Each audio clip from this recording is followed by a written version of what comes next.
Now let's start the next activity of the workshop.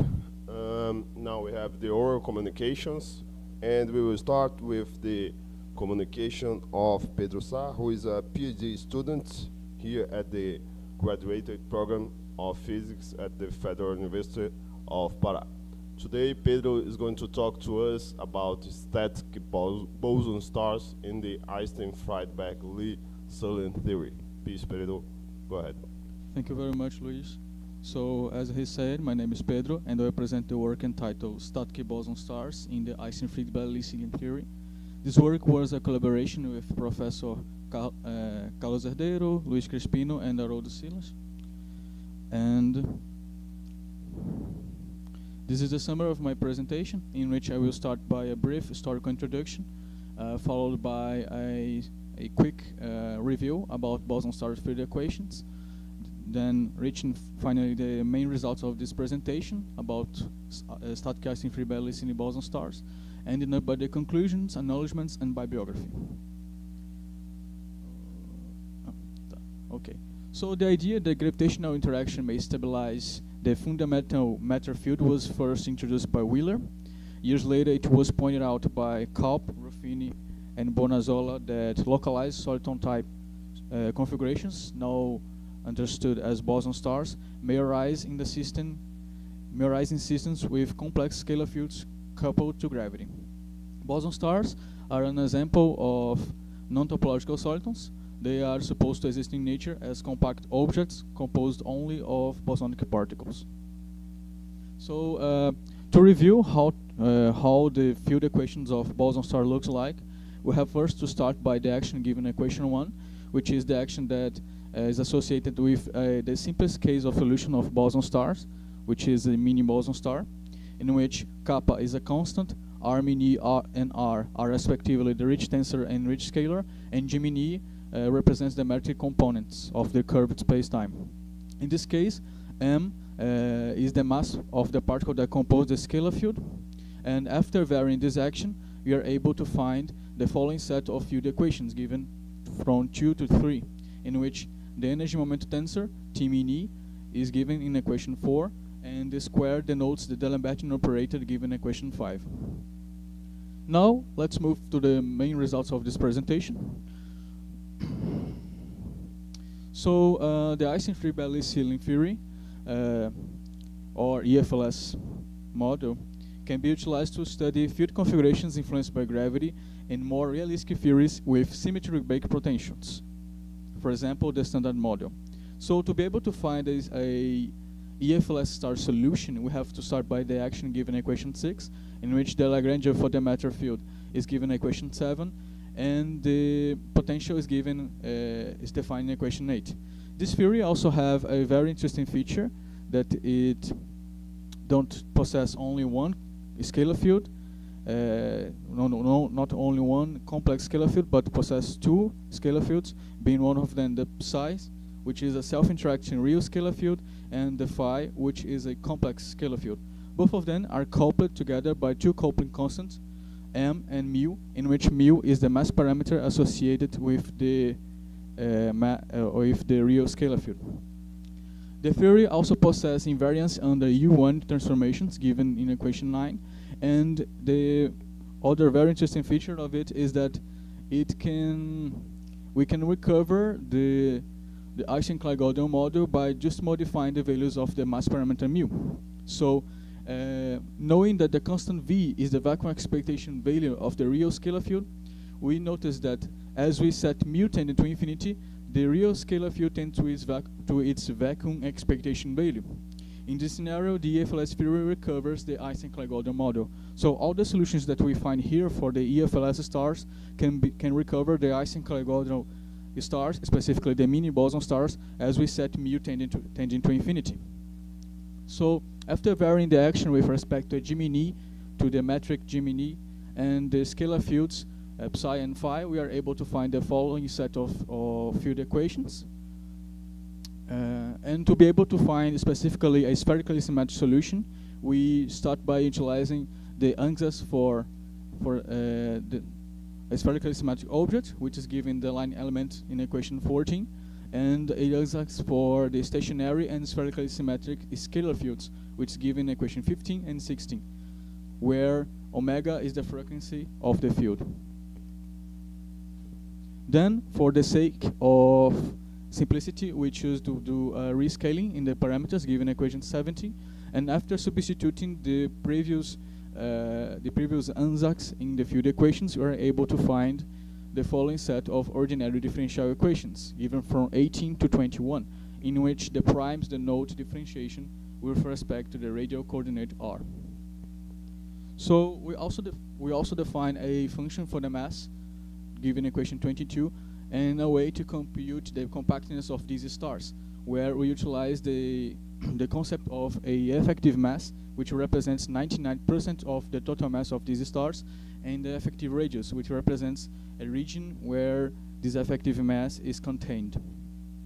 So after that, we just have to define the boundary conditions that first ensure the regularity of the spacetime at the region, given in equation 24, and ensure the asymptotically flatness at the infinity, given in equation 25. So after that, we're able to find the numerical solutions of these stars, in which here I present in figure 1 the solution for 3 different configurations of EFLS stars, and then we have the results for the GTT, GRR, and both the scalar fields, on setting mu equals to 0.2. But to find the rest results of this presentation, we have to compute a huge data set of different solutions, where by doing so we were able to find the results given in figure 2, for example. So in the left panel, we also have the behavior of the mass with respect to the omega, and we also have a heat map that represents the values of the complex scalar field at the origin. So the blue colors are associated with the complex scalar field at the origin with value equals to 0, and as the color becomes warmer and becomes red, the complex scalar field at the origin reach its maximum value in these results, which is 1.15. So as omega is equal to 1 and decreases, we see that the value of the complex scalar field at the origin tends to its maximum value as it reaches the curve region of the curve, where the curve region is now completely red. So this region represents the maximum value of the complex scalar field at the origin. A very interesting result can be seen also in the right panel, where we vary the values of mu from infinity to 0, and as we decrease the value of mu, the maximum total mass of these stars tend to decrease too. So until the point that we set mu equals to 0, then the profile of the function of m versus omega tend to be completely different or very different than the other results when mu is different than 0. So a very similar result can be seen here for the number of particles with respect to omega, in which as we decrease the value of mu, the maximum total number of particles tend to decrease too, but as we set mu equals to 0, the profile of the function is very different from the others with mu different than 0. We also computed results for the effective radius of these stars, where we see that the results when mu is different than 0 presents very little changes, but as we set mu equals to 0, the stars tend to have a bigger effective radius. This affects, for example, the result in figure 4, right panel, in which as we decrease the value of mu, we also see a decrease. We see that the maximum total mass of this star decrease, but when mu is equal to 0, the profile of the function is very distinguished, very different than the other ones. So as a final result of this presentation, I show the inverse compactness of these stars, in which we see that as we diminishing the value of mu, we see that the compactness tends to decrease slightly, but as we set mu equals to 0, the stars tend to have a less tend to be less compact than the other results with mu different than 0. So we finally reached the conclusions of my presentation, in which we see that decreasing the mass parameter mu modifies the EFLS star features, such as the total mass, number of particles, compactness, and effective radius. And you also see that the configurations of EFLS star with the value of the mass parameter equals to 0 presents non-trivial features. Thank you very much.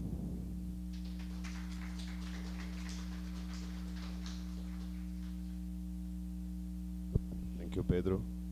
Well, we have time for one quick question. Any question, comment? No one? Zeus.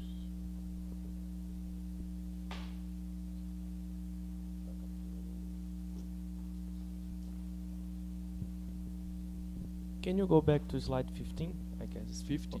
15.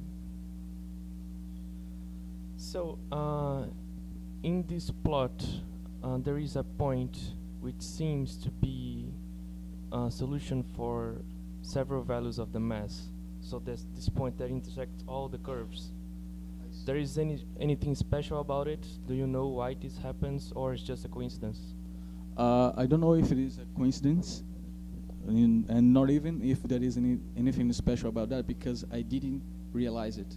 So, but I can see it further if there is some deeper relation that we can investigate, which is actually, if it's a coincidence, it's a very interesting coincidence. But I don't think it's something so much strange like that, because as we change it slightly this parameter, we also have we don't have a drastical changes. So the curves tend to be similar to each other and somehow cross each other in the graphics.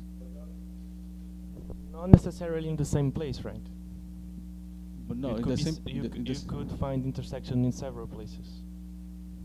I think it's in the same place, right here. In the same Seems so. Yeah. All these results are in the same scale, so it's a very interesting coincidence.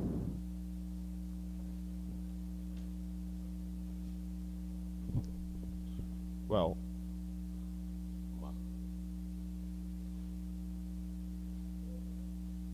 quick question.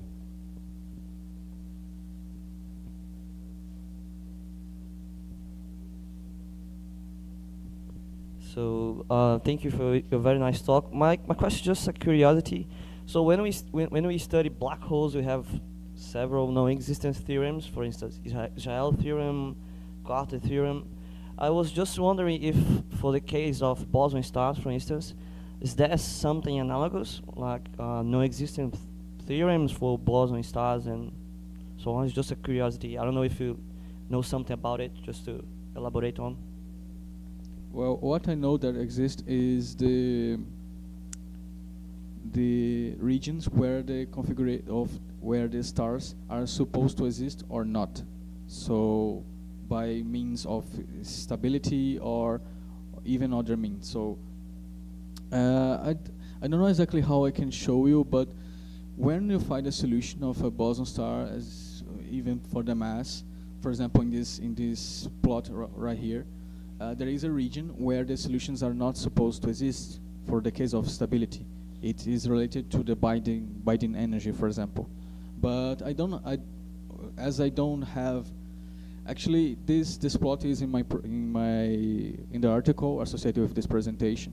I didn't bring it right here, but there is a region where we can find solutions, but these solutions are not supposed to exist, given the stability issues.